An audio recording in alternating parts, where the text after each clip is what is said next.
Hello students, good morning everybody. आज से हम नया chapter chemistry part 2 twelfth standard का स्टार्ट करने जा रहे हैं और चैप्टर का जो टाइटल है that is alcohols, phenols and ethers. तो तीनों ही कंपाउंड आप देखोगे कि these are the oxygen containing compounds. तो इन तीनों के अंदर जो है एक एटम जो है ऑक्सीजन कॉमन होगा। अल्कोहल और फेनॉल्स इन दोनों के अंदर एक कॉमन फंक्शनल ग्रुप होगा जिसको हम हाइड्रोक्सिल ग्रुप कहेंगे। आगे हम इसको डिस्कस करने वाले हैं। और ईथर जो है ये अल्कोहल का फंक्शनल ग्रुप आइसोमर है। तो इस तरह से ये तीनों पार्ट जो है एक दूसरे से आपस में रिलेटेड है, इसलिए हम तीनों को जो है एक साथ इसमें जो है स्टडी करेंगे। तो पहले हम जो है अल्कोहल और फेनॉल को डिटेल में स्टडी करते हैं, उसके बाद जो है लास्ट जो टॉपिक होगा दैट इज़ ईथर्स, इसको हम जो है सेपरेटली जो है स्टडी करने वाले हैं। ठीक है। तो alcohols and phenols are formed when hydrogen atom of a hydrocarbon is replaced by hydroxyl group। अब आपके पास में दो टाइप के हाइड्रोकार्बन्स हैं, एक होगा एलिफेटिक हाइड्रोकार्बन और दूसरा होगा एरोमेटिक हाइड्रोकार्बन। तो एलिफेटिक हाइड्रोकार्बन को हम जनरली RH से रिप्रेजेंट करेंगे और एरोमेटिक हाइड्रोकार्बन को हम ARH से रिप्रेजेंट करेंगे। तो ये दो जो है टाइप के हाइड्रोकार्बन्स हमारे पास में हैं, दोनों के जनरल रिप्रेजेंटेशंस हैं। तो हम यहाँ पर क्या कर रहे हैं, इस हाइड्रोजन को और यहाँ से इस हाइड्रोजन को हम OH ग्रुप के साथ जो है रिप्लेस कर रहे हैं। OH group, this is called as hydroxyl group. तो इस हाइड्रोक्सिल ग्रुप के साथ अगर मैं एलिफेटिक हाइड्रोकार्बन के हाइड्रोजन को या फिर एरोमेटिक हाइड्रोकार्बन के हाइड्रोजन को रिप्लेस करता हूं, तो मुझे जो रिजल्टेंट मॉलिक्यूल्स मिलेंगे, यहाँ पर आपको मिलेगा ROH और यहाँ पर आपको मिलेगा AROH। तो इस ROH को हम नाम देंगे अल्कोहल्स और इसको हम जो नाम देंगे फेनॉल्स। तो इस तरह से ये दो फैमिलीज़ हमारे सामने जो आती है अल्कोहल्स और फेनॉल्स की। And these classes of compounds find wide applications in industries as well as in our day to day life. तो ये जो है बहुत इंपॉर्टेंट जो है कंपाउंड्स हैं। तो मैं यहाँ पर जो आपको जनरली बता दे रहा हूँ कि अल्कोहल जितने भी होते हैं उसके अंदर हाइड्रोक्सिल ग्रुप जो होता है वो एलिफेटिक हाइड्रोकार्बन के ग्रुप से अटैच होता है जिसको हम अल्किल ग्रुप कहेंगे। तो जनरली इसको हम जो है ROH से रिप्रेजेंट करेंगे। और जो फेनॉल्स होते हैं वो एरोमेटिक हाइड्रोकार्बन के एरिल ग्रुप के साथ जो अटैच होता है, इसलिए हम इसको जो है एरिल हाइड्रोक्सी कंपाउंड जो है कह सकते हैं। तो ये जो है हमारे लिए जो बहुत इंपॉर्टेंट जो है कंपाउंड्स हो सकते हैं। तो हम देखेंगे कि ordinary spirit use for polishing wooden furniture is chiefly a compound containing hydroxyl group called ethanol. तो ध्यान रखिए, इथेनॉल जिसका फार्मूला है C2H5OH। तो इस R की जगह पर आप जो है C2H5 ग्रुप लगा दीजिए, तो ये मॉलिक्यूल बनता है इथेनॉल। तो एक बहुत ही कॉमन जो है ये कंपाउंड है जो पॉलिशिंग ऑफ वुडन फर्नीचर के लिए जो है यूज़ होता है, जिसको सिंपली हम जो है ऑर्डिनरी स्पिरिट भी कह सकते हैं। This is an ordinary spirit. Laboratory के अंदर भी जो है इसको हम जनरली यूज़ करते हैं। लेबोरेटरी के अंदर जो है एज ए सॉल्वेंट, यहाँ पर जो है बहुत सारी केमिकल रिएक्शंस के अंदर हम इसको जो है यूज़ करते हैं। ठीक है। इसी तरह से the sugar we eat, the cotton use for fabric and the paper we use for writing all are made up of the compounds containing hydroxyl groups. तो ये सारी चीज़ें, शक्कर होती है, शुगर जो हम खाते हैं, साथ ही साथ जो है हम देखें कि जो कॉटन, जो फैब्रिक यानी कि कपड़े वगैरह बनाने में यूज़ होता है, और साथ ही साथ हम यहाँ पर जो पेपर यूज़ करते हैं राइटिंग के लिए और प्रिंटिंग के लिए, जो है बुक्स वगैरह बनाने के लिए, नोटबुक वगैरह बनाने के लिए जो पेपर बनता है, वो पेपर भी जो है सब के सब ऐसे कंपाउंड से जो है तैयार होते हैं जिसके अंदर हाइड्रोक्सिल ग्रुप जो है प्रेजेंट होता है। और हम देखेंगे कि विदाउट पेपर हमारे पास जो है कोई नोटबुक नहीं होगी, कोई बुक नहीं होगी, कोई न्यूज़पेपर नहीं होगा, कोई करेंसी नोट नहीं होगी, चेक नहीं होगा, सर्टिफिकेट नहीं होगा। तो हम देखें कि ये पेपर हमारी डे टू डे लाइफ में कितना इम्पोर्टेंस रखता है। और ये पेपर जो है हाइड्रोक्सी ग्रुप रखने वाले जो है कंपाउंड से प्रिपेयर होता है। ठीक है। The magazines carrying beautiful photographs and interesting stories would disappear from our life. अगर पेपर नहीं होता तो ये सारी चीज़ें जो है हमारी ज़िंदगी से निकल चुकी होती, हमारी ज़िंदगी में ये सारी चीज़ें आई नहीं होती हैं। तो इस तरह से हम अगर देखें तो पेपर जो है एक इम्पॉर्टेंट हमारे लिए जो है एक थिंग है जो हमारी डे टू डे लाइफ में जो है बहुत ही ज़्यादा इम्पॉर्टेंट रोल जो है प्ले करता है। तो ये सारी चीज़ें हम देखेंगे। तो it would have been really a different world. तो अगर ऐसा नहीं होता, पेपर वगैरह नहीं होता, तो ये सारी चीज़ें हमारे साथ में नहीं होती, तो एक अलग ही ज़िंदगी होती, अलग ही दुनिया होती हमारे लिए। तो ध्यान से सुनिए कि ये सारे के सारे जो कंपाउंड्स होते हैं ये सब के सब जो है हाइड्रोक्सिल ग्रुप रखने वाले जो है कंपाउंड्स होते हैं, जिसमें एक एग्जांपल हमने बताया कि ऑर्डिनरी स्पिरिट है जो वुडन फर्नीचर्स को पॉलिश करने के लिए यूज़ होता है। इसी तरह से जो है शुगर है और बहुत सारी चीज़ें जो हम अपनी डेली लाइफ में जो है यूज़ करते हैं वो सब के सब जो है हाइड्रोक्सी कंपाउंड रखने वाले जो है कंपाउंड से प्रिपेयर होती है। ठीक है। तो an alcohol contains one or more hydroxyl group directly attached to carbon of an aliphatic system, while a phenol contains hydroxyl group directly attached to carbon atom of an aromatic system, जो कि मैंने आपको बताया। तो यहाँ पर जो ये एलिफेटिक हाइड्रोकार्बन है उसके ऊपर हाइड्रोक्सिल ग्रुप जो है डायरेक्टली अटैच है, और ये एरोमेटिक हाइड्रोकार्बन है जिसके ऊपर हाइड्रोक्सिल ग्रुप डायरेक्टली अटैच है। तो ये दो कंपाउंड जो हमको जो नज़र आते हैं दोनों के पास में सेम हाइड्रोक्सिल ग्रुप जो है ये फंक्शनल ग्रुप है। बस दोनों को डिफ्रेंशिएट हम कहाँ से करेंगे, इधर आप देखिए कि एलिफेटिक ग्रुप है जिसको हम ओपन चेन स्ट्रक्चर कह सकते हैं, और ये एरोमेटिक न्यूक्लियस है। तो हाइड्रोक्सिल ग्रुप दोनों में प्रेजेंट है, दोनों का ही फंक्शनल ग्रुप हाइड्रोक्सिल ग्रुप है, लेकिन अल्कोहल और फिनॉल आपस में एक दूसरे से डिफ़र करते हैं इस अल्किल और एरिल ग्रुप्स के ज़रिए से। तो अगर हाइड्रोक्सिल ग्रुप अल्किल ग्रुप से अटैच्ड है तो हम उसको नाम देंगे अल्कोहल, और यही हाइड्रोक्सिल ग्रुप अगर एरोमेटिक न्यूक्लियस से अटैच है तो हम इसको नाम देंगे फिनॉल। तो यहाँ पर जो है इस तरह से हम जो है बहुत आसानी के साथ स्ट्रक्चरली जो है अल्कोहल और फिनॉल को हम आपस में एक दूसरे से डिस्टिंग्विश कर सकते हैं। ठीक है। तो the substitution of hydrogen atom in hydrocarbon by an alkoxy or aryloxy group yields another class of compound known as ether. अब यहाँ पर हम देखेंगे कि हमारे पास जो हाइड्रोकार्बन है RH, तो इस RH का जो हाइड्रोजन है इसको अगर आप अल्कोक्सी ग्रुप, जिसको हम OR- कह रहे हैं, this is called as alkoxy group. इसी तरह से OAR- या OAR आप लिखिए तो it is called as aryloxy group. तो ये दो ग्रुप्स हैं। तो अगर इस हाइड्रोकार्बन का, जिसको हम एलिफेटिक हाइड्रोकार्बन कह रहे हैं, उसके इस हाइड्रोजन को हम किसी अल्कोक्सी ग्रुप या एरोक्सी ग्रुप के साथ में जो है रिप्लेस करते हैं, तो यहाँ पर जो है एक नई क्लास जो है कंपाउंड की बनती है, ऑर्गेनिक कंपाउंड की, जिसको हम जनरलाइज करके ROR- या फिर ROAR लिखेंगे। This molecule belongs to the class of ethers. इसको हम जो यहाँ पर ईथर्स कह रहे हैं। तो इस तरह से अल्कोहल, फिनॉल और ईथर, ये तीनों का जो है जनरल इंट्रोडक्शन यहाँ पर आ गया, और हमारे चैप्टर का टाइटल भी है अल्कोहल, फिनॉल और ईथर। तो ये बात जो है ध्यान रखना है कि एक नई क्लास जो है बनती है जिसको हम जो है ईथर का नाम दे रहे हैं। तो एग्जांपल हम यहाँ पर R की जगह पर, दोनों R की जगह पर है ना, आप जो है मिथिल ग्रुप रख दीजिए तो CH3OCH3 बनेगा, जिसका नाम है डायमिथिल ईथर। तो ये दोनों अल्किल ग्रुप सेम भी हो सकते हैं, डिफरेंट भी हो सकते हैं। तो ये क्या होगा, किस तरह से इसका जो है नॉमेनक्लेचर वगैरह दिया जाएगा, वो हम आखिर में जो है इसको स्टडी करने वाले हैं। तो इस तरह से यहाँ पर जो है आप इसको बहुत आसानी से जो है समझ सकते हो। तीनों कंपाउंड के अंदर आप देखिए कि ऑक्सीजन प्रेजेंट है। तो all these 3 are oxygen containing compounds.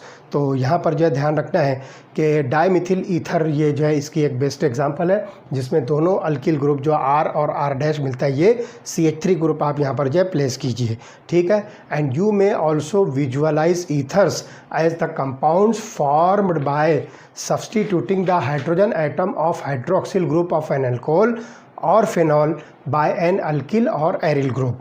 यहाँ पर एक चीज़ और हो सकती है, आप इस ईथर को जो है अल्कोहल या फिनॉल का जो हाइड्रोक्सिल ग्रुप है, तो आप यहाँ पर देखिए आपके पास ये मॉलिक्यूल है अल्कोहल और ये मॉलिक्यूल है फिनॉल। तो इस हाइड्रोक्सिल ग्रुप के हाइड्रोजन को आप अल्किल या एरिल ग्रुप के साथ में जो है रिप्लेस कर दीजिए, तब भी आपको जो मॉलिक्यूल मिलेगा दैट इज़ एन ईथर। तो यहाँ पर जो है अल्किल ग्रुप से हम यहाँ पर रिप्लेस कर रहे हैं, एंड से फॉर एग्जांपल आप इसको जो है किसी एरिल ग्रुप के साथ में जो है रिप्लेस कर दीजिए। तो इस तरह से ये जो क्लास ऑफ कंपाउंड बनता है, this is called as an ether.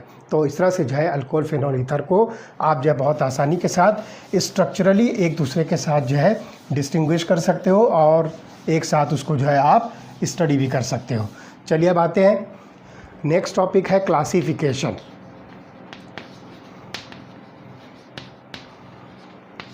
तो चलिए हम पहले जो है क्लासिफिकेशन देखते हैं अल्कोहल्स का। तो यहाँ पर जो है अल्कोहल्स को जो है जनरली मोनो, डाई, ट्राई और पॉलीहाइड्रिक अल्कोहल के तौर पर जो है क्लासीफाई किया है। तो alcohols and phenols may be classified as mono, di, tri or polyhydric compounds depending upon whether they contain 1, 2, 3 or many hydroxyl groups respectively in their structures। तो सिंपली आप जो यहाँ पर देखिए कि से फॉर एग्जांपल CH3OH, तो आप इसको कहिए मोनोहाइड्रिक अल्कोहल। इसमें सिर्फ आपको एक हाइड्रोक्सिल ग्रुप दिख रहा है, दिस इज़ मोनोहाइड्रिक। इसी तरह से इथाइलिन ग्लाइकोल आप देखिए तो ये डाईहाइड्रिक अल्कोहल की एग्जांपल है। Look here CH2OH, CH2OH, this is dihydric. Hydric means यहाँ पर OH एंड डाई मीन्स 2। तो आप देख रहे हो इस मॉलिक्यूल के अंदर 2 हाइड्रोक्सिल ग्रुप है, इसलिए हम इसको जो है डाईहाइड्रिक अल्कोहल कह रहे हैं। इसी तरह से आप देखिए ट्राईहाइड्रिक अल्कोहल क्या होगा, ट्राई मीन्स 3। तो नाम के अंदर ही आपको जो है डेफिनेशन जो समझ में आ जाएगी। तो आप इस मॉलिक्यूल के अंदर देखिए 1, 2, 3 हाइड्रोक्सिल ग्रुप जो है प्रेजेंट है, इसलिए हम इसको जो है नाम देंगे this is try hydric alcohol. तो इस तरह से monohydric alcohol contains only 1 hydroxyl group, dihydric alcohol contains 2 hydroxyl groups, while trihydric alcohol contains 3 hydroxyl group. और एक पॉलीहाइड्रिक अल्कोहल है जिसमें मोर देन 3 हाइड्रोक्सिल ग्रुप जो है आप कंसिडर कर सकते हो। तो ऐसे बहुत सारे कंपाउंड जो है आपको मिलेंगे। पॉलीहाइड्रिक अल्कोहल जिसमें आप ग्लूकोज या फ्रुक्टोज की एग्जांपल ले सकते हो, जिसमें आपको जो है मोर देन 3 हाइड्रोक्सिल ग्रुप मिलेंगे। तो इस तरह से ये जो है आपको अल्कोहल की क्लासिफिकेशन मिलती है। तो mono, di, tri and polyhydric alcohols, these are nothing but the classification of alcohol depending upon the number of hydroxyl group present in the molecule। अब आते हैं मोनोहाइड्रिक अल्कोहल को हम जो फर्दर कैसे क्लासीफाई करेंगे। तो monohydric alcohols are further classified according to the hybridisation of the carbon to which hydroxyl group is attached. तो हाइड्रोक्सिल ग्रुप जिस कार्बन से अटैच है, आप देख रहे हो कि यहाँ पर हमारे पास जो है इस तरह का जो है अल्कोहल के अंदर जो है ग्रुपिंग है, जिसमें हाइड्रोक्सिल ग्रुप अल्किल ग्रुप के कार्बन के साथ अटैच है। तो इस कार्बन की हाइब्रिडाइजेशन sp2, sp3, sp कौन से टाइप की हाइब्रिडाइजेशन है उसके बेसिस पर जो है यहाँ पर इसको क्लासीफाई किया है।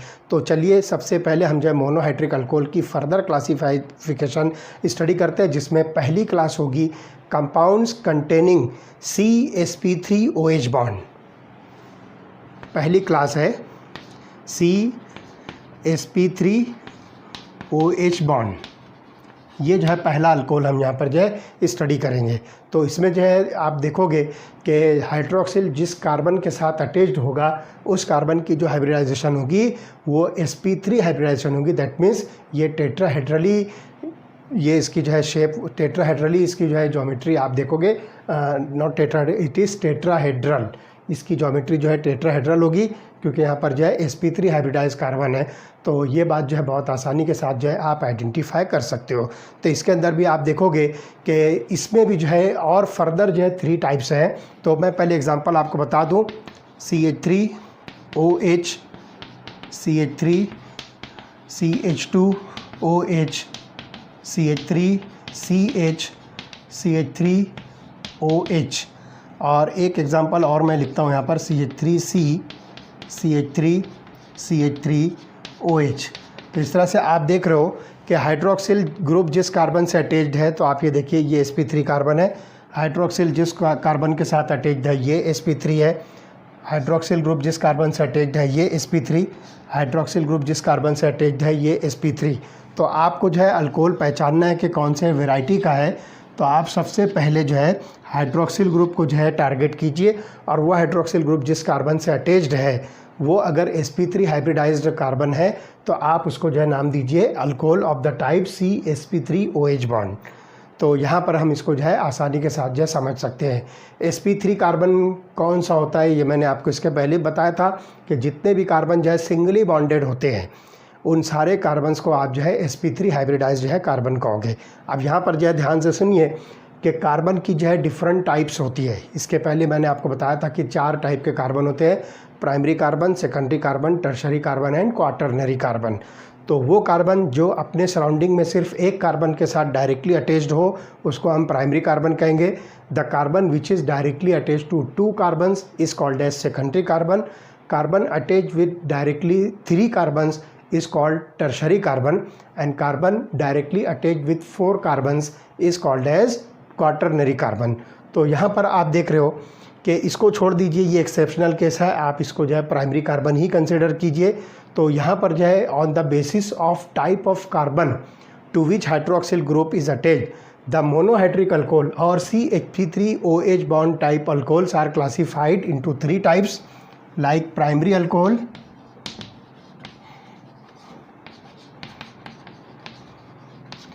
secondary alcohol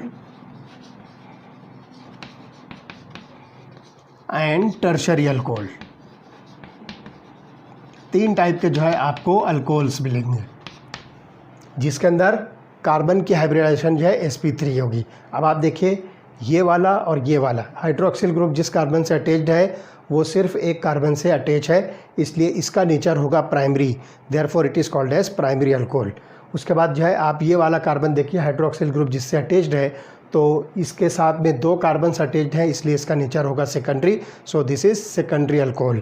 और आप यहाँ पर देख रहे हो ये वाला कार्बन जिससे हाइड्रोक्सिल ग्रुप अटैच है उसके साथ में 3 कार्बन अटैच्ड है, it is tertiary carbon, therefore alcohol is tertiary. तो इस तरह से प्राइमरी, सेकेंडरी और टर्शरी 3 टाइप के जो है अल्कोहल्स हमको मिलते हैं। तो प्राइमरी अल्कोहल के अंदर आप देखिए कि इस तरह की ग्रुपिंग आपको मिलेगी like this CH2OH। Secondary alcohol के अंदर आपको ये वाली ग्रुपिंग मिलेगी CHOH और टर्शरी अल्कोहल के अंदर जो है आपको इस तरह की जो है ग्रुपिंग मिलेगी। तो this is primary, this is secondary and this is tertiary. तो प्राइमरी को हम जो है इस तरह से रिप्रेजेंट करेंगे, सेकेंडरी को इस तरह से और टर्शरी को इस तरह से हम जो है रिप्रेजेंट करेंगे। सो this is the simple representation of primary alcohol, secondary alcohol and tertiary alcohol. तो इस तरह से इन अल्कोहल्स के अंदर जो है ये टाइप की जो है ग्रुपिंग आपको मिलती है। तो ये पहले टाइप का जो है आपको क्लासिफिकेशन मिलता है मोनोहाइड्रिक अल्कोहल का। चलिए अब आते हैं कि मोनोहाइड्रिक अल्कोहल के अंदर जो है एक दूसरी टाइप है that is called as allylic alcohols. तो ये हो गया CsP3OH टाइप बॉन्ड अल्कोहल। इसी के अंदर जो है एक और टाइप आपको मिलेगी जिसको हम नाम दे रहे हैं अलाइलिक अल्कोहल्स।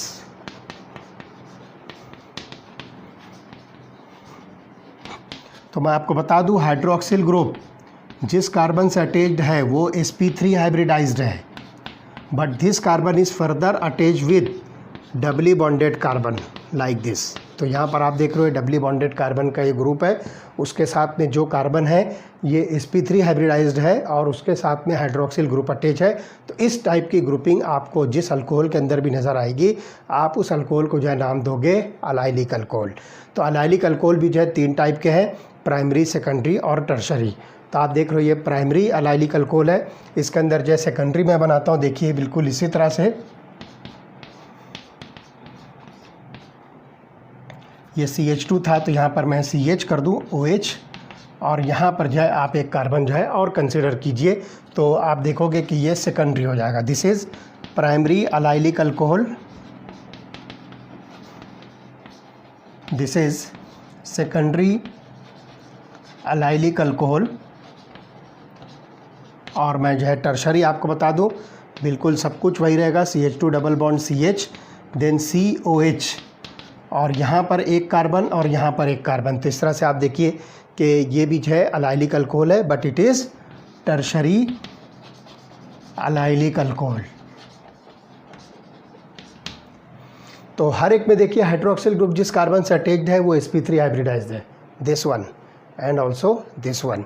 तो हर जगह पर sp3 हाइब्रिडाइजेशन है, लेकिन ये कार्बन जो है अपने further attachment doubly bonded carbon के साथ में शो करता है। Such type of alcohols are said to be allylic alcohols. ठीक है, चलिए नेक्स्ट,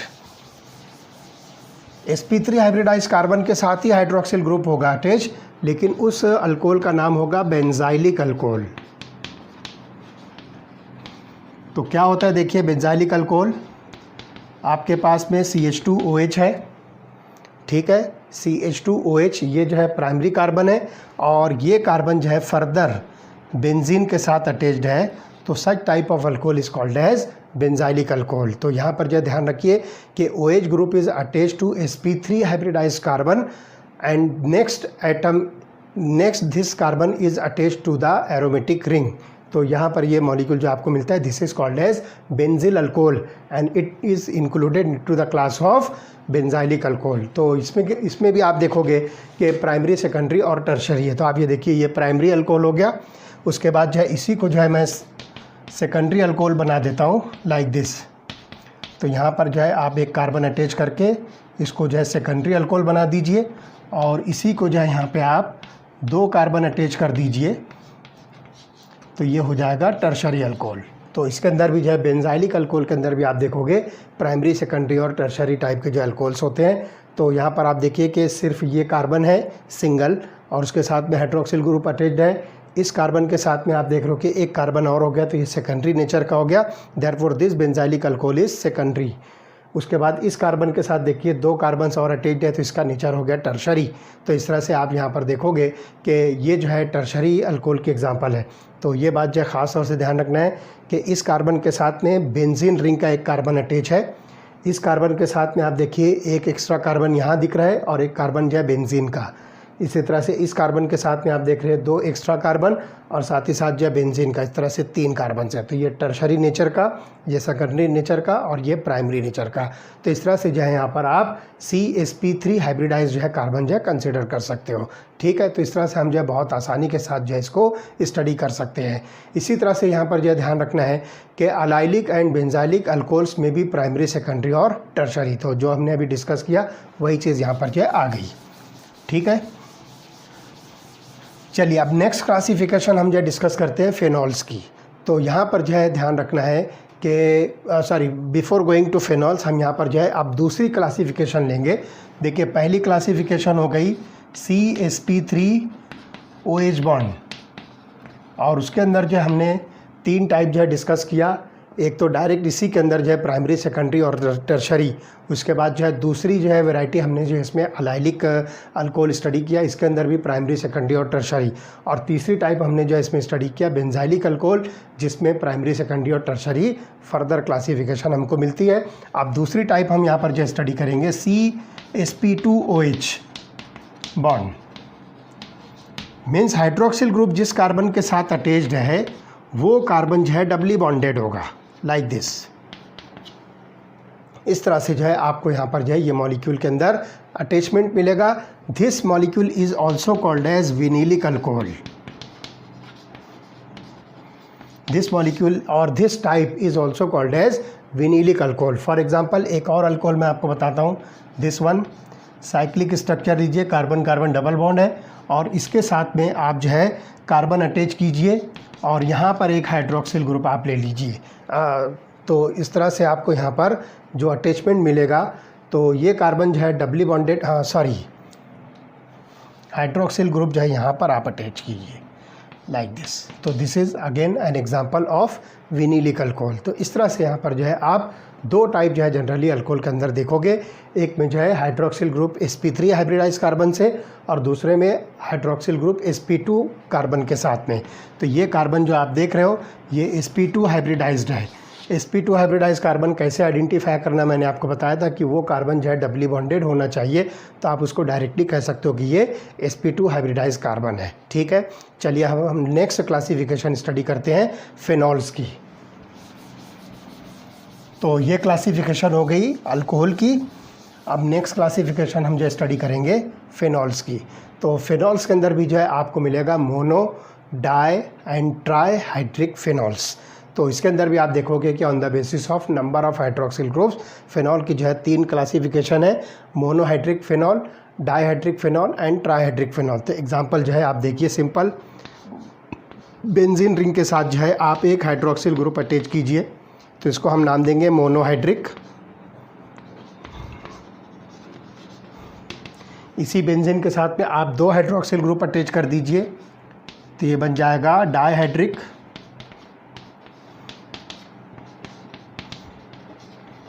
और बेंजीन के साथ में आप 3 हाइड्रोक्सिल ग्रुप अटैच कर दीजिए, तो ये बन जाएगा ट्राईहाइड्रिक फिनॉल, लाइक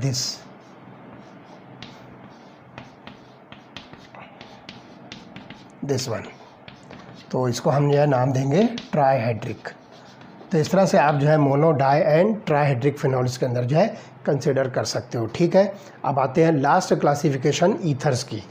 तो चलिए देखते हैं ईथर्स के अंदर जो है क्लासिफिकेशन जो है किस तरह से होती है। तो सबसे पहले मैं आपको यहाँ पर बता दूँ कि ईथर्स का जो जनरल रिप्रेजेंटेशन है ROR-। बस इसी अल्किल ग्रुप के नेचर की बेसिस पर आप यहाँ पर जो है ईथर्स को जो है क्लासीफाई कर सकते हो। तो ethers are classified into simple और सिमेट्रिकल। पहली क्लास सिंपल और सिमेट्रिकल।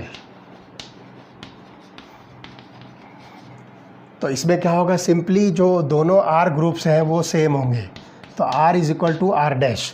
तो both the alkyl groups are same और identical, therefore it is called as simple और सिमेट्रिकल ईथर। एग्जांपल, दोनों अल्किल ग्रुप जो है आप यहाँ पर मिथिल ले लीजिए, तो ये बन जाएगा CH3OCH3, दिस इज डाईमिथिल ईथर। इसी तरह से R की जगह पर आप दोनों एरोमेटिक न्यूक्लियस ले लीजिए, तो ये वाला ईथर जो है आपके सामने आता है। दोनों ही बेंजीन रिंग मैं यहाँ पर जो है कंसिडर कर रहा हूँ, this is called as diphenyl ether. Okay, तो both the alkyl groups are same और identical, therefore the ether is called as simple और सिमेट्रिकल। सिमेट्रिकल इसलिए भी कहते हैं कि अगर मॉलिक्यूल को आप जो है यहाँ से एग्जैक्ट सेंटर से जो है इसको ब्रेक करो तो 2 इक्वल पार्ट्स आपको मिलते हैं, देयरफॉर इट इज़ सिमेट्रिकल। ठीक है, चलिए दूसरी टाइप है mixed or unsymmetrical. Second type mixed or unsymmetrical, जिसमें सिंपली आप देखोगे कि R is not equal to R'। Both the alkyl groups are different और non identical. For example CH3OC2H5U, this is ethyl methyl ether. इसको हम जो है नाम देंगे इथिल मिथिल ईथर। तो 2 डिफरेंट अल्किल ग्रुप्स हम इसके साथ में अटैच कर रहे हैं। इसी तरह से एक जो है अल्किल ग्रुप की जगह आप एरोमेटिक न्यूक्लियस ले लीजिए, तो आपको मिलेगा CH3O बेंजीन रिंग, जिसको हम C6H5U भी लिख सकते हैं, this is methyl phenyl ether. तो इस तरह से यहाँ पर जो है इसका जो है आप जो है आसानी के साथ जो है क्लासिफिकेशन स्टडी कर सकते हो। ठीक है, चलिए अब नेक्स्ट टॉपिक जो है बहुत इंपॉर्टेंट है, दैट इज़ द नॉमेनक्लेचर। तो हम देखेंगे क्लासिफिकेशन यहाँ पर जो है कंप्लीट हुआ। अब नेक्स्ट टॉपिक हम जो स्टडी करेंगे that is the nomenclature of alcohol, phenol and ethers. इनके जो है नेम जो है हम किस तरह से डिसाइड करेंगे, नेम जो है किस तरह से सजेस्ट करेंगे। तो सबसे पहले हम देखेंगे अल्कोहल्स का जो है नॉमेनक्लेचर हम किस तरह से देंगे। तो मैं यहाँ पर पहले हेडिंग लिखता हूँ अल्कोहल्स। पहले हम जो है अल्कोहल्स का नॉमेनक्लेचर सिस्टम जो स्टडी करेंगे। तो the common name of an alcohol is derived from the common name of the alkyl group and adding the word alcohol to it. यानी सिंपली आप देख रहे हो कि यहाँ पर ROH, तो ये अल्किल ग्रुप जो भी है इसका कॉमन नेम आप देखिए, जैसे कि अगर 1 कार्बन वाला है तो मिथिल ग्रुप होगा, 2 कार्बन वाला है तो इथिल ग्रुप है, 3 कार्बन वाला है तो प्रोपिल ग्रुप। तो मिथिल, इथिल, प्रोपिल ये वर्ड लिखना है और इसके आगे एक वर्ड ऐड कर देना है अल्कोहल। तो से for example CH3OH, C2H5UOH and C3H7OH। तो आप देखिए 1 कार्बन वाला ये मिथिल ग्रुप है, 2 कार्बन वाला आपको दिखता है इथिल ग्रुप और 3 कार्बन वाला आप इसको नाम दीजिए प्रोपिल ग्रुप। तो ये तीनों जो है कॉमन नेम्स हैं अल्किल ग्रुप के, Mithil, ethyl, propyl for CH3, C2H5 and C3H7 respectively. और इसके आगे सिर्फ वर्ड आपको लिखना है अल्कोहल, लाइक दिस।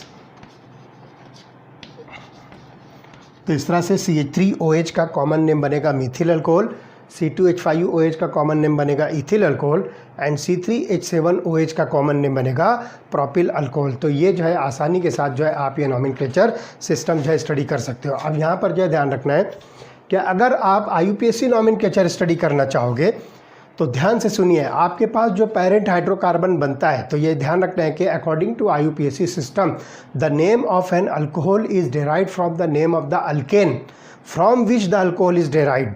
तो जो भी कार्बन नंबर है उसके हिसाब से आप जो है अल्केन सेलेक्ट कीजिए, like methane, ethane, propane for carbon 1, carbon 2 and carbon 3 respectively. और इसके एंडिंग ई को ध्यान से सुनिए, आपके पास में जो भी अल्केन है इसके एंडिंग ई को जो है आप ओल से जो है रिप्लेस कर दीजिए। तो IUPAC सिस्टम के अंदर जो है अल्कोहल को हम जो है नेम देंगे अल्केनॉल। तो यहाँ पर जो है सफिक्स OL आपको लगाना है, OL स्टैंड फॉर अल्कोहल। तो यहाँ पर जो ध्यान रखना है कि the position of the substituents are indicated by the numbers. अगर यहाँ पर जो लॉन्गेस्ट चेन आप देखते हो तो उसके ऊपर जो कुछ भी सब्सटीट्यूएंट अदर कार्बन्स होंगे तो उसको आप जो है प्रॉपर नंबर से जो है इसको इंडिकेट कीजिए। और ध्यान रखिए कि लॉन्ग चेन अल्कोहल के अंदर नंबर वहाँ से शुरू होगा जिधर हाइड्रोक्सिल ग्रुप नियरेस्ट पोजीशन पर है। जैसे कि मैं आपको बता दूँ, इस एग्जाम्पल भी देखते हैं प्रोपिल अल्कोहल के अंदर। तो पहले आप स्टार्ट के कुछ अल्कोहल देखिए, फिर हम जो है लॉन्ग चेन अल्कोहल के अंदर जो इसको स्टडी करेंगे। तो for example this is CH3OH, common name इसका हमने डिसाइड किया, दिस इज़ मिथिल अल्कोहल। अब एक कार्बन वाला ये हाइड्रोकार्बन है तो हम इसको जो है मीथेन कहेंगे। मीथेन के एंडिंग ई को जो है आप जो है ओल से रिप्लेस कर दीजिए तो ये बन जाएगा मीथेनॉल। तो IUPAC नॉमेनक्लेचर बनेगा इसका methanol. Similarly C2H5OH, this is an ethyl alcohol. दो कार्बन है इसलिए ये इथेन हाइड्रोकार्बन हुआ, इथेन के ई को ओल से रिप्लेस कर दो तो ये बन जाएगा इथेनॉल। तो this is the IUPAC name for ethyl alcohol. अब आइए हम देखते हैं कि C3H7OH हमारे पास में जो है तो हम उसको जो है पहले इस तरह से लिखते हैं, look here CH3 CH2 CH2OH। अब यहाँ से जो है नंबर सिस्टम जो है काम करेगा। आपको यहाँ पर हाइड्रोक्सिल ग्रुप का लोकेशन एग्जैक्टली इंडिकेट करना है कि इस तरह की लॉन्ग चेन पर जो हाइड्रोक्सिल ग्रुप कौन सी पोजीशन पर प्रेजेंट है। तो उसके लिए आपको लॉन्गेस्ट चेन के कार्बन को जो है नंबर देना पड़ेगा और नंबर जो है उस साइड से स्टार्ट होगा जिस साइड पर हाइड्रोक्सिल ग्रुप नियरेस्ट है। जैसे अगर मैं यहाँ से नंबर स्टार्ट करता हूँ लेफ़्ट टू राइट तो 1 2 3, तो हाइड्रोक्सिल ग्रुप के कार्बन की पोजीशन थर्ड होती है। और अगर राइट टू लेफ्ट नंबर देता हूँ तो देखिए 1 2 3, तो हाइड्रोक्सिल ग्रुप वाला कार्बन जो है ये फर्स्ट पोजीशन पर आएगा, इसलिए यही नंबर सिस्टम जो है सही होगा। तो हम इसको लिखेंगे प्रोपेन। लॉन्गेस्ट चेन के 3 कार्बन है प्रोपेन, ठीक है। अब प्रोपेन के ई को हम जो है ओल से जो है रिप्लेस कर देंगे तो ये बन जाएगा प्रोपेनॉल। लेकिन यहाँ पर जो है मैंने गैप लिखा है, गैप जो मैंने यहाँ पर जो छोड़ा है, यहाँ पर हाइड्रोक्सिल ग्रुप के लोकेशन की पोजीशन का नंबर आएगा। तो हाइड्रोक्सिल ग्रुप यहाँ पर देखिए फर्स्ट पोजीशन पर लोकेटेड है तो मैं यहाँ पर जो है 1 लिखूँगा। तो correct IUPAC name for propyl alcohol is propane 1 all for this structure. एक स्ट्रक्चर मैं इसका और बना सकता हूँ, लुक हियर CH3OH। अब यहाँ पर देखिए 1 2 3, ये भी प्रोपेन है,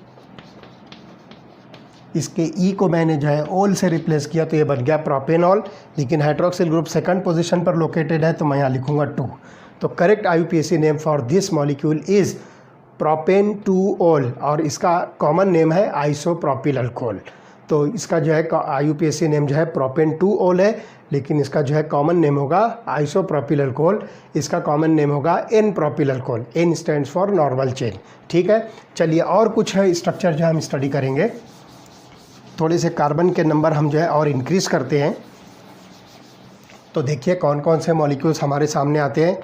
for example CH3 CH2 CH2 CH2OH, इस मॉलिक्यूल को हम जो है नाम देंगे N ब्यूटिल अल्कोहल।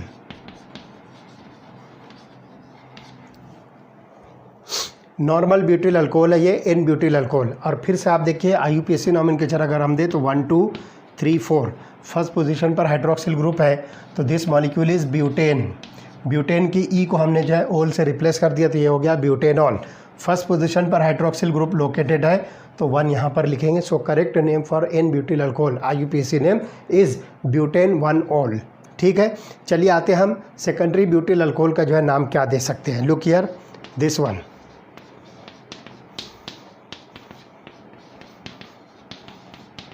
इसका नाम है सेकेंडरी ब्यूटिल अल्कोहल। अब इसका IUPAC नॉमेनक्लेचर देंगे तो हमको नंबर कहाँ से देना है, जिस तरफ से हाइड्रोक्सिल ग्रुप नियरेस्ट है। तो देखिए लेफ़्ट टू राइट 1 2 3 4, तो ये देखिए ब्यूटेन है, ब्यूटेन के ई को मैंने जो है ओल से रिप्लेस कर दिया, ये हो गया ब्यूटेनॉल। सेकंड पोजीशन पर हाइड्रोक्सिल ग्रुप है, सो इट इज़ ब्यूटेन 2-ऑल। ठीक है, चलिए एक और इसका जो है आइसोमर मैं बनाता हूँ, फिर देखिए कि उसका जो है कॉमन नेम और IUPAC नेम जो है क्या बन सकता है। ठीक है, तो यहाँ पर जो है ब्यूटिल ग्रुप ही मैं कंसिडर करता हूँ। तो देखिए CH3 CH3 CH2 OH, इस मॉलिक्यूल का नाम है आइसोब्यूटिल अल्कोहल। कॉमन नेम इसका है आइसोब्यूटिल अल्कोहल। अब इसका IUPAC नेम हम जो डिसाइड करेंगे, तो देखिए हाइड्रोक्सिल ग्रुप जिस साइड से नियरेस्ट है वहाँ से हम जो नंबर देना शुरू करेंगे 1 2 3। ठीक, अब 3 कार्बन की लॉन्गेस्ट चेन है, so it is propane. Propane के ई को मैंने ओल से रिप्लेस कर दिया, तो हो गया प्रोपेनॉल। फर्स्ट पोजीशन पर हाइड्रोक्सिल ग्रुप है, सो इट इज़ प्रोपेन 1-ऑल। और सेकंड पोजीशन पर मिथिल ग्रुप है, तो मैं इसको लिखूंगा 2 मिथिल प्रोपेन 1-ऑल। So correct IUPAC name for isobutyl alcohol is 2 methyl propan 1-ऑल। ये इसका जो है IUPAC नॉमेनक्लेचर बनता है। एक स्ट्रक्चर इसका जो है आपको और मिलेगा। Look here this one, CH3 CH3 OH, इसका नाम है कॉमन टर्शरी ब्यूटिल अल्कोहल। अब देखते हैं इसका IUPAC नेम क्या बनेगा। लुक हियर 1 2 3, 3 कार्बन की लॉन्गेस्ट चेन है, सेकंड पोजीशन पर हाइड्रोक्सिल ग्रुप है, so this molecule is propanol. Second position पर हाइड्रोक्सिल ग्रुप है, इसलिए हम यहाँ लिखेंगे प्रोपेन 2-ऑल। ठीक, और सेकंड पोजीशन पर ही मिथिल ग्रुप है, so it is 2 methyl propan 2-ऑल। तो correct IUPAC nomenclature for tertiary butyl alcohol is 2 methyl propan 2-ऑल। तो इस तरह से हम जो बहुत आसानी के साथ किसी भी अल्कोहल का जो है IUPAC नॉमेनक्लेचर दे सकते हैं। अब चलिए कुछ डाइहाइड्रिक अल्कोहल या ट्राइहाइड्रिक अल्कोहल का जो है हम नॉमेनक्लेचर जो डिस्कस करते हैं। तो लुक हियर, मेरे पास जो है 2 अल्कोहल्स हैं, उनके IUPAC नेम जो है क्या बन सकते हैं। तो लुक हियर फर्स्ट वन, इस मॉलिक्यूल का जो कॉमन नेम है, the common name for this alcohol is ethylene glycol. इसका नाम है इथाइलिन ग्लाइकॉल। और इसका IUPAC नॉमेनक्लेचर क्या बनेगा। देखिए 2 कार्बन वाला अल्केन है, that is called as ethane, तो हम यहाँ पर लिखेंगे ईथेन। अब यहाँ पर ध्यान रखना है कि मोनोहाइड्रिक अल्कोहल की तरह यहाँ पर ई को जो है रिप्लेस नहीं करना है, इसको एज इट इज़ रहने देना है, तो हो जाएगा ईथेन। और देखिए फर्स्ट सेकंड पोजीशन पर 2 हाइड्रोक्सिल ग्रुप है, तो हम यहाँ पर लिखेंगे ईथेन 1,2 डाइऑल। ऑल मीन्स यहाँ पर जो अल्कोहलिक ग्रुप है, हाइड्रोक्सिल ग्रुप है, और डाई मीन्स 2, तो इसके ऊपर जो 2 हाइड्रोक्सिल ग्रुप है, तो ध्यान रखना है इसको ईथेन पूरा लिखना है। तो इथाइलिन ग्लाइकोल का IUPAC नेम होगा ethane 1,2 diol, because this hydroxyl groups are located at 1,2 position. ठीक है, तो ये हो गया इथाइलिन ग्लाइकोल। इसी तरह से जो है एक मॉलिक्यूल मैं यहाँ पर लिखता हूँ OH CH2 CHOH CH2OH, इसका कॉमन नेम है ग्लाइसेरॉल। इस मॉलिक्यूल का नाम है ग्लाइसेरॉल, और इसका IUPAC नेम क्या बनेगा। देखिए 1 2 3, 3 कार्बन है, इसलिए हम इसको लिखेंगे propane. Okay, so it is propane. तो यहाँ पर भी जो है प्रोपेन आपको जो है पूरा लिखना है। ई जो है सिर्फ कहाँ हटाना है आपको, सिर्फ मोनोहाइड्रिक अल्कोहल के अंदर आपको जो है ई को ओल से रिप्लेस करना है। बाकी डाइहाइड्रिक, ट्राइहाइड्रिक और पॉलीहाइड्रिक अल्कोहल के अंदर आपको जो है हाइड्रोकार्बन का एंडिंग ई जो है एज इट इज़ रहने देना है। उसके बाद देखिए 1 2 3 पोजीशन पर आपको हाइड्रोक्सिल ग्रुप मिलता है 3, तो ट्राई ओल हम लिखेंगे, ट्राई मीन्स 3। तो इस तरह से यहाँ पर जो है ये नॉमेनक्लेचर आपको मिलता है अल्कोहल्स का। अब चलिए कुछ साइक्लिक अल्कोहल का हम जो है नॉमेनक्लेचर जो है स्टडी करते हैं। तो सबसे पहले मैं यहाँ पर जो है एक हेक्सागोनल रिंग लेकर हाइड्रोक्सिल ग्रुप इसके साथ जो है अटैच करता हूँ। तो यहाँ पर जो ध्यान रखिए कि ये मॉलिक्यूल जो है साइक्लोहेक्सिल अल्कोहल है। कॉमन नेम इसका बनेगा साइक्लोहेक्सिल अल्कोहल।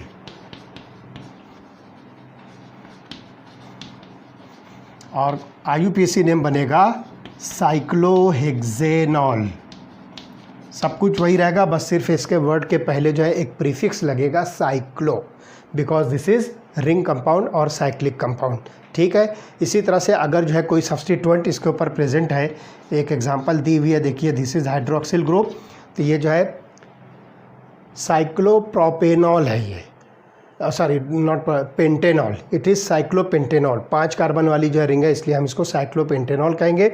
और उसके ऊपर जो है एक मिथिल ग्रुप आप लगा दीजिए। तो यहाँ पर जो है सब्स्टिट्यूएंट जो है सेकंड पोजीशन पर है, तो हाइड्रोक्सिल ग्रुप वाले कार्बन को आप जो है 1 नंबर दोगे, ये 2 हो गया, 3 4 5, तो ये हो जाएगा 2 मिथिल साइक्लोपेंटेनॉल। तो इसका जो है IUPAC नॉमेनक्लेचर बनता है 2 मिथिल साइक्लोपेंटेनॉल। तो बहुत आसानी के साथ हम यहाँ पर जो है अल्कोहल्स के कॉमन नेम्स और IUPAC नेम्स को डिसाइड कर सकते हैं, उसको जज कर सकते हैं। ठीक, चलिए नेक्स्ट जो कंपाउंड है दैट इज़ फेनॉल्स। फेनॉल्स का जो हम यहाँ पर जो है कॉमन नेम और IUPAC नेम जो डिसाइड करेंगे, तो ध्यान रखना है कि the simplest hydroxy derivative of benzene is called as phenol. तो सिंपल यहाँ पर ध्यान रखिए, ये जो बेंजीन आपके पास में है उसकी हाइड्रोक्सिल ग्रुप की जो डेरिवेटिव होगी, इसको हम जो है नाम देंगे फेनॉल। एक्चुअली इसका एक नाम है हाइड्रोक्सी बेंजीन और एक नाम इसका और है, that is called as carbolic acid. This is called as carbolic acid. तो इतने सारे नाम इसके हो सकते हैं प्रॉपर, तो आप यहाँ पे से जो है कोई सा भी नाम जो है डिसाइड कर सकते हो। अभी हम बताएंगे कि इसका जो है एक्चुअल नेम नॉमेनक्लेचर हम जो है किस तरह से देंगे। तो ध्यान रखना है, it is common name and also accepted in IUPAC name. तो जो फेनॉल है ये इसका कॉमन नेम भी है और यही जो है IUPAC नेम के अंदर भी जो है एक्सेप्टेड नेम है। As the structure of phenol involves a benzene ring in its substituted compound, the term ortho 1 2 disubstituted, meta for 1 3 disubstituted and para for 1 4 disubstituted molecules के लिए जो है यहाँ पर जो है यूज़ किया जाता है। तो हम यहाँ पर देखेंगे कि कुछ स्ट्रक्चर्स हमारे पास में है, तो मैं पहले वो स्ट्रक्चर जो है आपको बना के बताता हूँ, फिर हम उसको जो है डिस्कस करेंगे कि ये मॉलिक्यूल जो है क्या हो सकते हैं। तो सबसे पहले तो आपको ये पता है कि बेंजीन के साथ हाइड्रोक्सिल ग्रुप जो अटैच होगा तो कॉमन नेम भी उसका फेनॉल होगा और IUPAC भी नेम फेनॉल होगा। एक्चुअली ये जो मॉलिक्यूल है ये हाइड्रोक्सी बेंजीन है, लेकिन ध्यान रखिए कि whatever the properties of the class phenol is the property of this hydroxy benzene, therefore this is also given the name phenol। तो यहाँ पर हम जो है इसको फेनॉल ही कहेंगे। पूरी फैमिली का भी नाम फेनॉल है, लेकिन यहाँ पर जो आपको हाइड्रोक्सी बेंजीन मिलता है ये जो है फैमिली का रिप्रेजेंटेटिव मेंबर है, इसलिए हम इसको फेनॉल ही कहेंगे। तो फेनॉल इसका कॉमन नेम भी है, फेनॉल इसका IUPAC नेम भी है। ठीक है। अब यहाँ पे हम देखते हैं कि ऑर्थो, मेटा और पैरा सब्स्टिट्यूएंट अगर हम लेते हैं तो मॉलिक्यूल जो है क्या बनता है। हाइड्रोक्सिल ग्रुप के साथ मैं यहाँ पर ऑर्थो पोजीशन पर मिथिल ग्रुप ले रहा हूँ। इसी तरह से इस मिथिल ग्रुप को मैं मेटा पोजीशन पर ले जा रहा हूँ और इस मिथिल ग्रुप को पैरा पोजीशन पर भी हम डिस्कस करेंगे। ठीक है। तो अब यहाँ पर हम देखेंगे कि इनको जो है कुछ कॉमन नेम्स दिए गए हैं। इस मॉलिक्यूल का कॉमन नेम है ऑर्थोक्रिसॉल, तो हम O-क्रिसॉल लिखेंगे। O stands for ortho. ये दोनों ग्रुप जो आपस में एक दूसरे के ऑर्थो पोजीशन पर है। उसके बाद हम देखेंगे it is called as M cresol, that is meta cresol. तो हाइड्रोक्सिल ग्रुप और मिथिल ग्रुप आपस में एक दूसरे के मेटा पोजीशन पर है और ये पैरा पोजीशन पर होने की वजह से हम इसको लिखेंगे P-क्रिसॉल। तो ये इसके जो है कॉमन नेम्स हो गए। अब इसका जो है IUPAC नॉमेनक्लेचर हम देखेंगे। तो हाइड्रोक्सिल ग्रुप का जो आपके पास में जो पोजीशन है तो आप उसको जो है नंबर 1 दीजिए। This is 1 2 3 4 5 6, 1 2 3 4 5 6, 1 2 3 4 5 6। इस तरह से हम जो है यहाँ पर जो है नंबरिंग देते हैं। अब यहाँ पर आप देखिए कि पहला वाला जो मॉलिक्यूल होगा आप इसको नाम दीजिए 2-मिथिल फेनॉल। इसका नॉमेनक्लेचर होगा IUPAC, that is two methyl phenol. अब यहाँ पर देखिए थर्ड पोजीशन पर है, इसका नॉमेनक्लेचर बनेगा 3-मिथिल फेनॉल। और इसका IUPAC नॉमेनक्लेचर देखिए फोर्थ पोजीशन पर है, तो हम इसको लिखेंगे 4-मिथिल फेनॉल। तो इस तरह से जो है IUPAC name for orthocresol is two methyl phenol, IUPAC name for metacresol is three methyl phenol and IUPAC name for paracresol is four methyl phenol. तो इस तरह से यहाँ पर जो है हम ऑर्थो मेटा पैरा सब्स्टिट्यूएंट जो है कंसिडर कर सकते हैं। ठीक है। अब डाईहाइड्रोक्सी डेरिवेटिव बेंजीन की अगर हम लेंगे तो उसको जो हम किस तरह से नॉमेनक्लेचर देंगे, लुक हियर। हम यहाँ पर भी जो है ऑर्थो मेटा पैरा पोजिशंस को जो है कंसिडर करेंगे। तो देखिए मेरे पास जो है 3 फेनॉल्स बनते हैं, जिसमें 2 हाइड्रोक्सिल ग्रुप जो है ऑर्थो पोजीशन पर, सेकंड आइसोमर जो बनेगा 2 हाइड्रोक्सिल ग्रुप मेटा पोजीशन पर, और थर्ड में 2 हाइड्रोक्सिल ग्रुप जो है पैरा पोजीशन पर। तो पहले मैं आपको इसके जो है कॉमन नेम्स बता दूं। इसका जो कॉमन नेम है दैट इज़ कैटेकॉल, इसको हम जो है नाम देंगे कैटेकॉल। ठीक। इसका जो है कॉमन नेम होगा resorcinol, this is the common name for this phenol. और इस फेनॉल का जो कॉमन नेम होगा that is hydroquinone, it is called as hydroquinone, this is called as it is called as hydroquinone or quinol, hydroquinone or it is called as quinol। अब IUPAC nomenclature हम देखें तो आप यहाँ पर जो है नंबर डाल दीजिए 1 2 3 1 2 3 4 लाइक दिस।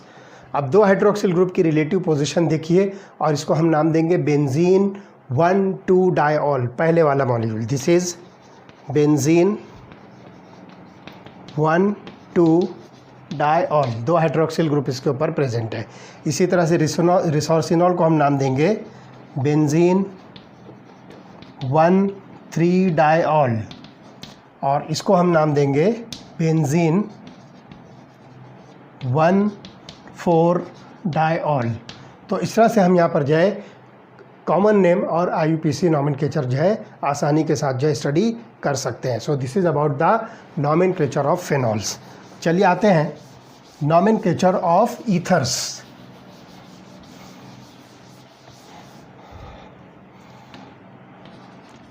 ईथर्स का जो है नॉमेनक्लेचर क्या होगा, किस तरह से हम उसको जो है डिसाइड कर सकेंगे।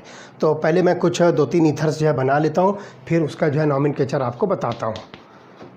Late me to write the structures of some common ethers.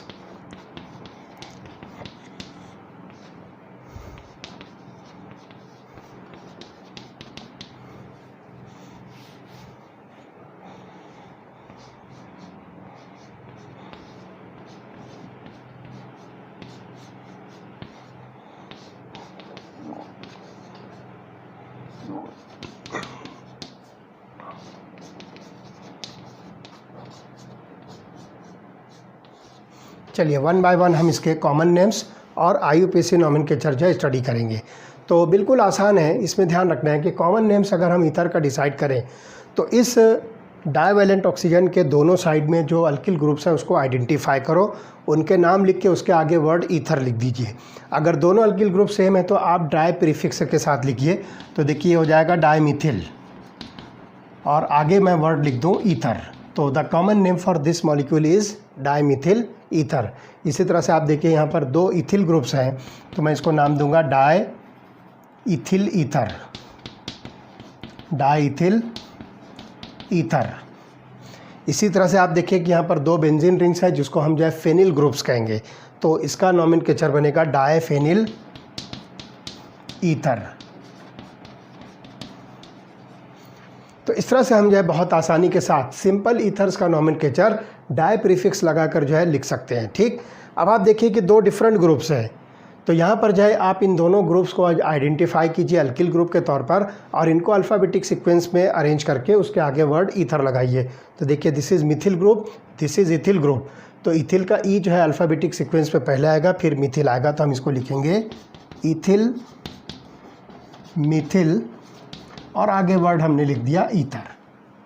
इसी तरह से आप देखिए ये फेनिल ग्रुप है और ये मिथिल ग्रुप है, अल्फ़ाबेटिक ऑर्डर में अरेंज कर दे तो ये हो गया कि मिथिल, फेनिल, ईथर। तो इस तरह से जो है हम बहुत आसानी के साथ जो है इन ईथर्स का जो है कॉमन नेम डिसाइड कर सकते हैं। ठीक है, अब चलिए आते हैं कि इन्हीं मॉलिक्यूल्स का IUPAC नोमेनक्लेचर हम जो है किस तरह से डिसाइड करेंगे। तो ध्यान से सुनिए कि जितने भी ईथर्स होते हैं उन ईथर्स का जो IUPAC नेम होगा, that IUPAC name is suggested as पर अल्कोक्सी अल्केन। इस अल्कोक्सी अल्केन पैटर्न पर आपको जितने भी ईथर्स हैं इनका नोमेनक्लेचर देना होगा।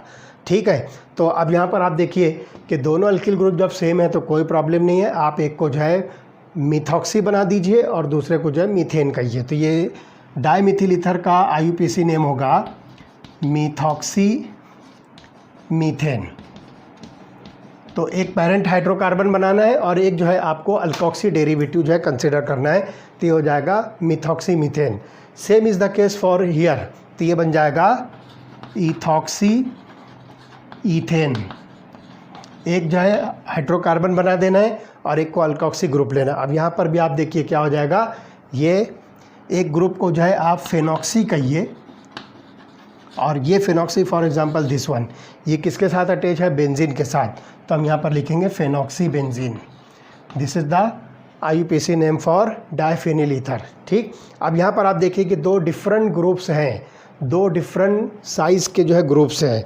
तो इसमें जो है ध्यान रखना है कि जो स्मॉलर ग्रुप है उसको अल्कोक्सी बनाना है और लार्जर ग्रुप को जो है आप पेरेंट हाइड्रोकार्बन बनाइए। तो देखिए हो जाएगा मिथॉक्सी। ठीक है, तो मैं यहाँ लिखता हूँ इसको मिथॉक्सी और उसके बाद ये हो गया ईथेन। तो this is the correct IUPAC name for ethyl methyl ether, that is methoxy ethane. और इसी तरह से क्या हो जाएगा, मिथॉक्सी बेंजीन कहना है इसको, this is called as methoxy benzene. और इसका एक नेम और है, that is called as anisole.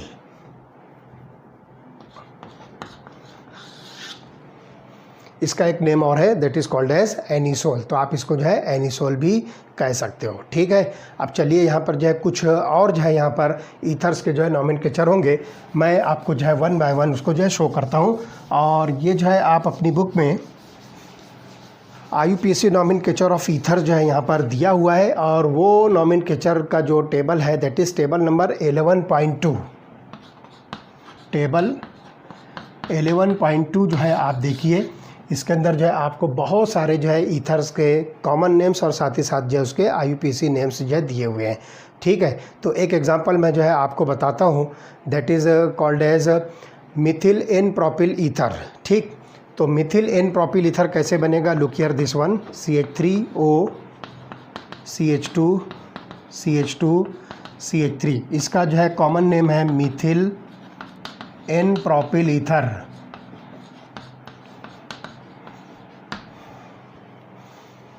ये आपको दिखता है n propyl group normal chain और ये हो गया मिथिल ग्रुप, तो मिथिल एन प्रोपिल ईथर।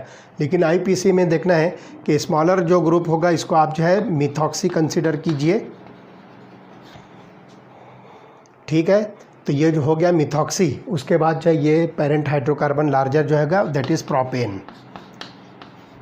लेकिन सिर्फ इतना लिखने से काम नहीं चलेगा, बल्कि अब यहाँ पर जो है लॉन्गेस्ट चेन पर जो मिथॉक्सी ग्रुप है OCH3 उसकी पोजीशन आपको शो करना है। तो उसके लिए आपको लॉन्गेस्ट चेन के कार्बन को नंबर देना है। तो लुक हियर 1 2 3, अभी मिथॉक्सी ग्रुप फर्स्ट पोजीशन पर है, so I will write here 1।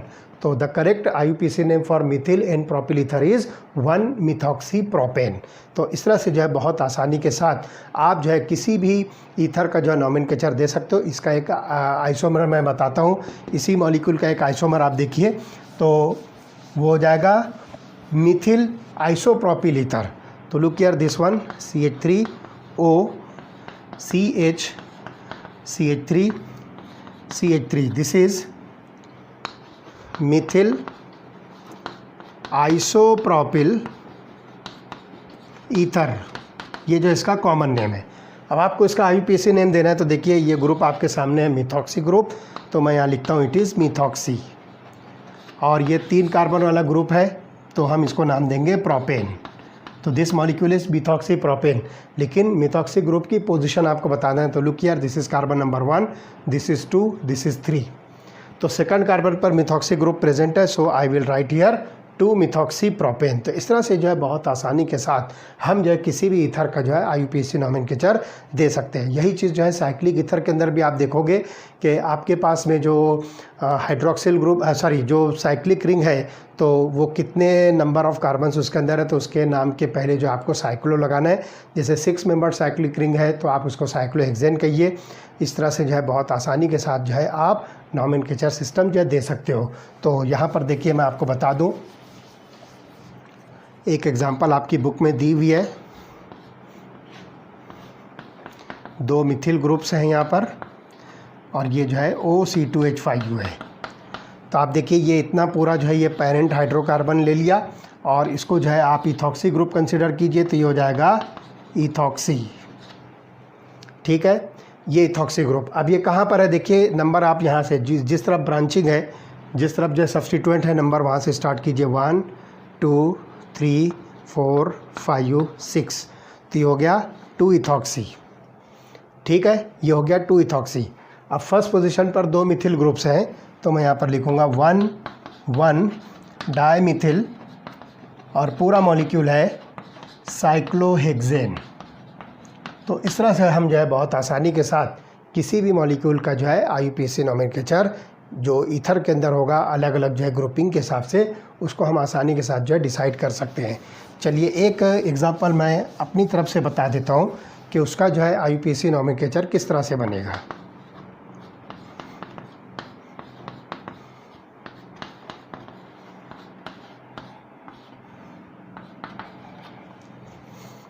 अब यहाँ पर आप देखिए कि आपके पास में ये जो है पेरेंट हाइड्रोकार्बन है, और ये अल्कोक्सी ग्रुप है, तो हम यहाँ पर लिखेंगे मिथॉक्सी। ठीक, और लॉन्गेस्ट चेन में आप देख रहे हो 1 2 3 कार्बन है, तो मिथॉक्सी ग्रुप जो है यहाँ पर आप देख रहे हो कि फर्स्ट पोजीशन पर है, तो मैं इसको लिखता हूँ 1 मिथॉक्सी। उसके बाद देखिए ये मॉलिक्यूल जो है प्रोपेन है, और प्रोपेन के साथ सेकंड पोजीशन पर एक मिथिल ग्रुप भी है, तो मैं यहाँ पर पहले मिथिल ग्रुप लिखूँगा, दैट इज़ 2 मिथिल, और उसके बाद जो है प्रोपेन। तो correct IUPAC name for this molecule is 1 methoxy 2 methyl propane. तो ये जो है आसानी के साथ आपके जो है समझ में आ जाएगा किस तरह से इसके जो है IUPAC नॉमेनक्लेचर दिए जा सकते हैं। ठीक है, तो यहाँ पर जो ध्यान रखना है कि अगर दोनों अल्किल ग्रुप जो है एक जैसे होते हैं, तो प्रीफिक्स डाई जो है आपको यूज़ करना है, जैसे कि dimethyl ether, diethyl ether, dipropyl ether, या फिर डाई फिनिल ईथर। तो ये कॉमन नेम सिस्टम के अंदर आएगा। और IUPAC के अंदर आपको ध्यान रखना है कि स्मॉलर ग्रुप को जो है अल्कोक्सी ग्रुप बनाना है, और लार्जर ग्रुप को आप जो है पेरेंट हाइड्रोकार्बन कंसिडर करोगे। So this is about the nomenclature of alcohols, phenols and ethers. आपकी बुक में जो है अलग अलग टेबल्स बने हुए हैं, वहाँ से भी आप जो है उसकी एग्जांपल्स लेकर जो है इसको सॉल्व कर सकते हो, और उसको जो है आसानी के साथ समझ सकते हो। जो चीज़ नहीं समझे तो आप मुझको जो है मैसेज कीजिए, आपको मैं जो है उसका एक्सप्लेनेशन जो है दे दूँगा। ठीक है, अब देखिए जो फंक्शनल ग्रुप्स होते हैं, है ना, अल्कोहल, फेनॉल और ईथर, तीनों के अंदर जो है फंक्शनल ग्रुप जो होते हैं उसके अंदर जो है कुछ बॉन्ड पैरामीटर्स होते हैं। वो बॉन्ड पैरामीटर्स जो हम स्टडी करेंगे, तो structures of functional group, structures of functional groups, यहाँ पर जो है फंक्शनल ग्रुप्स के जो है स्ट्रक्चर जो है क्या हो सकते हैं, वो हम यहाँ पर जो स्टडी करेंगे। तो सबसे पहले मैं मिथेनॉल, फेनॉल और मिथॉक्सी मीथेन, ये 3 स्ट्रक्चर जो बना रहा हूँ। तो मिथेनॉल आप देखिए सिंपल, यहाँ पर जो है कार्बन के साथ में 3 हाइड्रोजन्स अटैच्ड हैं, ये हो गया CH3 ग्रुप। उसके बाद जो है यहाँ पर आप देखोगे कि प्रॉपर जो है बॉन्ड एंगल होता है, और यहाँ पर जो है आपको हाइड्रोक्सिल ग्रुप मिलेगा। तो ऑक्सीजन हाइड्रोजन यहाँ पर जो है बॉन्ड लेंथ जो होगी that is about 96 picometre. This is 96 picometre. ये अल्कोहल के अंदर की बात कर रहा हूँ, और हमने एग्जांपल यहाँ पर लिया Mithil alcohol, that is methanol. तो ऑक्सीजन हाइड्रोजन की बॉन्ड लेंथ होगी 96 पिकोमीटर। इसी तरह से कार्बन ऑक्सीजन बॉन्ड लेंथ होगी 142 पिकोमीटर, दिस वन। तो जो एलिफेटिक कार्बन है ना, मिथिल ग्रुप का जो कार्बन है और ऑक्सीजन, इसकी बॉन्ड लेंथ आपको मिलेगी 142 पिकोमीटर। और इसी तरह से कार्बन ऑक्सीजन हाइड्रोजन जो बॉन्ड एंगल होगा दैट इज़ अबाउट 108.9, ये वाला बॉन्ड एंगल 108.9 डिग्रीज़ का होगा। तो इस तरह से यहाँ पर जो है आपको ये अल्कोहल का स्ट्रक्चर मिलेगा, और इसके ऊपर जो ऑक्सीजन है इसके पास में आपको 2 इलेक्ट्रॉन पेयर मिलेगा, जिसको आप लोन पेयर ऑफ इलेक्ट्रॉन जो है कह सकते हो। ये जो है नॉन बॉन्डिंग इलेक्ट्रॉन्स या अनशेयर्ड इलेक्ट्रॉन पेयर यहाँ पर प्रेजेंट होगा। ये चीज़ आपको जो है हर जगह मिलेगी, अल्कोहल में भी, फेनॉल में भी और ईथर में भी। चलिए अब आते हैं हम फेनॉल्स की स्टडी करते हैं। तो फेनॉल्स के अंदर जो है बेंजीन रिंग, उसके बाद जो है आप देखोगे ऑक्सीजन यहाँ पर जो अटैच्ड है और हाइड्रोजन यहाँ पर है, ठीक। और इसके ऊपर भी जो है आप इलेक्ट्रॉन पेयर जो है शो कर सकते हो, ठीक है। अब यहाँ पर हम देखेंगे कि ये जो बॉन्ड लेंथ है, जो sp2 कार्बन और ये ऑक्सीजन, इसकी बॉन्ड लेंथ जो है कंपेयर टू दिस ये जो है थोड़ी सी शॉर्ट हो जाएगी, तो ये बनती है 136 picometre. This is about 136 picometre. और ऑक्सीजन हाइड्रोजन की जो बॉन्ड लेंथ होगी यहाँ पर जो शो नहीं किया है, सिर्फ जो है बॉन्ड एंगल दिखाया, दैट इज़ 109 डिग्रीज़। ये जो बॉन्ड एंगल है 109 डिग्रीज़, इससे थोड़ा सा जो है ज़्यादा होगा, ठीक। और उसके बाद जो है थर्ड स्ट्रक्चर हम देखेंगे, जिसको हम मिथॉक्सी मीथेन कहेंगे। तो आप देखिए कार्बन के साथ हम जो है यहाँ पर 3 हाइड्रोजन अटैच कर रहे हैं, उसके बाद जो है ऑक्सीजन, फिर कार्बन और ये मिथिल ग्रुप के 3 हाइड्रोजन्स, और इसके ऊपर भी आप यहाँ पर इलेक्ट्रॉन पेयर जो है शो कीजिए। और इसके अंदर जो है ध्यान रखना है कि कार्बन ऑक्सीजन जो बॉन्ड लेंथ होगी दैट इज़ अबाउट 141 पिकोमीटर। ये बॉन्ड लेंथ होगी 141 पिकोमीटर। तो दोनों बॉन्ड लेंथ जो है सेम होगी, और इसका जो बॉन्ड एंगल होगा दैट इज़ अबाउट 111.7 डिग्रीज़। ये जो बॉन्ड एंगल होगा 111.7 डिग्रीज़। तो ये दोनों से ज़्यादा बॉन्ड एंगल आपको जो है यहाँ पर मिलेगा। तो इस तरह से हो गया methanol, this is phenol and this is methoxy methane. तो इस तरह से यहाँ पर जो है ये स्ट्रक्चर जो है फंक्शनल ग्रुप के आपको जो है मिलते हैं। तो ये खास बात जो है आप यहाँ पर जो है ध्यान रखिए। तो इस तरह से आसानी के साथ जो है आप इसको कंसिडर कर सकते हो। तो यहाँ पर देखिए ये 2 जगह पर जो है आपको कार्बन मिलते हैं sp2 हाइब्रिडाइज्ड, और यहाँ पर जो ऑक्सीजन जिस कार्बन से अटैच्ड है ये sp2 हाइब्रिडाइज्ड है। तो ये दोनों sp3, अल्कोहल के अंदर जो है ऑक्सीजन जिस कार्बन से अटैच है वो sp3 है, और ईथर्स के अंदर ये ऑक्सीजन जिन कार्बन के साथ अटैच्ड है ये sp3 है। लेकिन फेनॉल के अंदर जो कार्बन है जिससे ऑक्सीजन अटैच्ड है ये जो है sp2 हाइब्रिडाइज्ड है। तो इस वजह से यहाँ पर जो है थोड़ा सा जो है बॉन्ड एंगल आपको जो है ज़्यादा मिलेगा, ठीक। और यहाँ पर जो 2 मिथिल ग्रुप्स होने की वजह से स्टेरिक रिपल्शन होने पर ये बॉन्ड एंगल जो है थोड़ा सा और बढ़ जाएगा। और ये बॉन्ड लेंथ शॉर्ट इस वजह से होगी कि जब आप फेनॉल का रेजोनेटिंग स्ट्रक्चर बनाओगे तो यहाँ पर जो है इस कार्बन और ऑक्सीजन के बीच में जो है डबल बॉन्ड कैरेक्टर आएगा, और इस डबल बॉन्ड कैरेक्टर की वजह से ये बॉन्ड लेंथ थोड़ी सी शॉर्ट हो जाएगी। तो इस वजह से यहाँ पर आपको 136 पिकोमीटर मिलती है, जबकि ये 142 है और ये 141 है। तो that means these 2 bond lengths are near about same, लेकिन यहाँ पर ये थोड़ी सी शॉर्ट होगी because of the double bond character in the phenoxide ion. तो फेनॉक्साइड आयन के अंदर आप देखोगे कि बेंजीन और इस ऑक्सीजन के बीच में डबल बॉन्ड कैरेक्टर आता है, जिसकी वजह से ये बॉन्ड लेंथ जो है थोड़ी सी शॉर्ट हो जाएगी। तो इस तरह से यहाँ पर जो है हम बहुत आसानी के साथ ये जो है फंक्शनल ग्रुप के जो स्ट्रक्चर को स्टडी कर सकते हैं, ठीक है। तो ये जो हमारा टॉपिक यहाँ पर जो है कंप्लीट होता है पहले लेक्चर का। अब इसके बाद वाले लेक्चर में हम देखेंगे methods of preparation of alcohols, phenols. तो ये जो है बहुत इजी आपको जो है समझ में आ जाएगा। पीछे बहुत सारी रिएक्शंस आपने जो है यहाँ पर स्टडी की है, तो वो methods of preparation of alcohol में आ जाएगा। Okay, we stop here.